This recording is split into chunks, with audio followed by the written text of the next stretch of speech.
একটা জোট হিসেবে চিহ্নিত।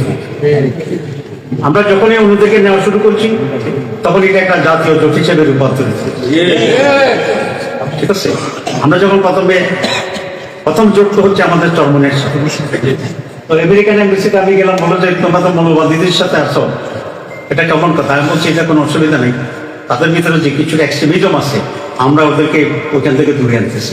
বলে যে তাই ঠিক আছে। দলকানা না হয়ে নিরপেক্ষভাবে একটু ভাবনা চিন্তা করে দেখুন। আজকে খামেনি মারা গেছেন।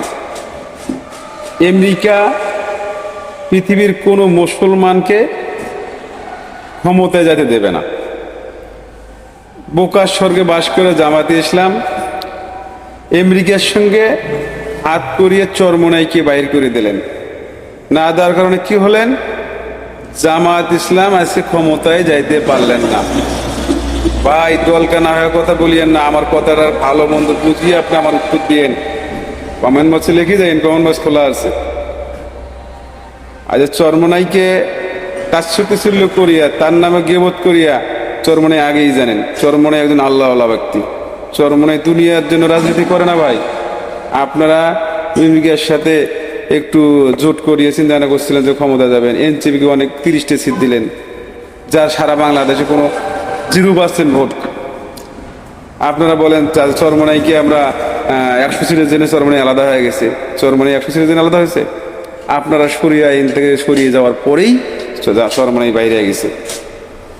আমেরিকা দেখেন মানে ঠকাইছে কারে একটু মানে সুন্দর করে দেখেন, দেখছে যে জামাত যদি ক্ষমতায় যায় তাহলে ইসলামপন্থীরা ক্ষমতা যাচ্ছে। জামাত তো বড় দল, তাকে থামাতে পারলে ইসলাম আটকে যাবে বাংলাদেশে। এই জানে সূক্ষ্মভাবে চরমোনাইয়ের উপরে তোকমা লাগে আপনাদেরকে চরমোনাইকে আলাদা করাইছে। আর আলাদা করার কারণে কি হয়েছে? আপনারা ক্ষমতা দিতে পারেন নাই। ভাই সাহেব, হিসাব মিলান না। আলগা খান, আলগা কথাবার্তা বলেন।